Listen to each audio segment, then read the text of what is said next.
mshikaji, tuko pamoja na wewe na mambo yake ya flash, na tuko na ngoma kali kutoka kwa Trill. Sasa yes. Tumekaa umwavia kama anaonekana hapo nyoo kwa FZD. Yeah. Au unasema aje leo? Wala wengi wanasema hata ukifikia tu ukibadilisha hata ukilikosea kulitaja jina la mlengwa basi umeharibu maana. Sababu unakuwa umzungumzie mwenyewe. Yeah. Yes. Sawa bwana, safi. Tuko na Trill mshikaji.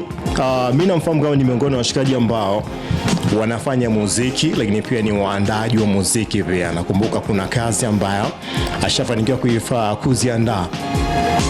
Aliandika mashairi, alimwandikia bibi anafahamika pia kama Helen, na licha hivyo tukaona kwamba kuna baadhi ya kazi amefanikiwa kufanya naye pia. Tuanzie tu hapo pia kama mkubwa. Yes. Unataka tuzungumzie unaizungumziaje biashara ya kuandika mashairi na kuandalia wasanii? Kwa upande wako unaweza kuizungumziaje pia? Pale ambapo msanii ambapo anahitaji kuandikiwa huwa anatafuta sehemu ambayo anahisi kwamba inaweza kuwa sahihi kuandikiwa. Kwa hiyo msanii akimwamini msanii mwenzie kumwandikia sio kesi, na unaweza kuzungumzia ni kama biashara, kwa sababu kwa mwandishi unaweza ukatumia sanaa yako ya uandishi katika biashara kujipatia chochote kitu. Kwa hapa kusini au nikizungumzia kuandikia undergrounds hailipi sana, ila inatupa hamasa, kwa sababu hatuwezi kuacha kufanya, kwa sababu usipofanya nani atajua unafanya. Ulishawahi kumwandikia msanii yoyote mkubwa kwa bure, yani ukamwandikia ukambless, ambaye ni msanii wa Mbeya lakini kidogo kwenye level yeye yupo juu kidogo? Hapana, sijawahi kupata hiyo chance. Wasanii wadogo lakini ushawahi kuandikia wengine bure? Yes. Okay. Sure. Unahisi sababu ya kutokuwafikia wasanii wakubwa ambao hujapata nafasi ya kuweza kuandikia ni kutokana na wasanii wadogo kosa promo ya kuweza kutangaza kazi zao ambazo umeweza kuandikia, au sababu ni nini?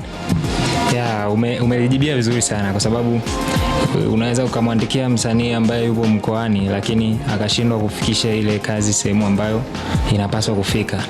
Kwa hiyo hii inashusha kwamba nashindwa kuonyesha kile ambacho ninacho, kwa sababu idadi ya watu inawafikia ni wachache.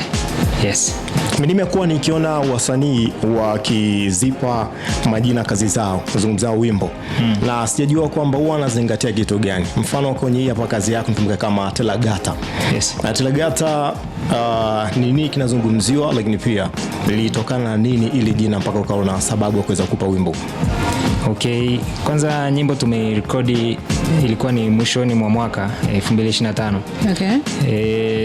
Idea ilipatikana pale studio ambapo tulikuwa tunarekodi. Nilikuwa na producers wawili, nilikuwa kuna msanii mmoja anaitwa Kwaze, kama mnampata. Kwaze. Yes, niliandika verse 1 ila chorus hatukuandika. Nilirekodi verse 1 na verse 2 nikarekodi siku hiyo, lakini verse 2 chorus hatukuiandika kwa sababu tuliamini kwamba chorus huwa inabeba sana nyimbo. Kwa hiyo tukikurupuka kutengeneza tu kwa sababu tuna vibe haitoleta kitu. Kwa hiyo nikapata nafasi kwenda kusikiliza vizuri na kuja kupata Telagata, kwa sababu ili sound vile ambavyo beat inataka, na pia ina maudhui ambayo nikiweza kuyatafsiri yanalenga ile nyimbo, you know. Kwa hiyo pale kwenye Telagata inamaanisha umewahi kuwa na mahusiano na mtu alafu baadaye mkawa mmepishana ila kwa makosa yake. Okay. Kwa hiyo pale nilizungumzia ex na pia nimezungumzia mahusiano ambayo kosa hiyo yapo. Yes. Okay, ina maana Telagata inahusiana na mahusiano. Yeah, ni kama break up. Kuvunjika. Kwa hiyo kuna sehemu nilisema is me Telagata. Mera kuch naijata. Sio kosa langu ila ni kosa lako. Yeah.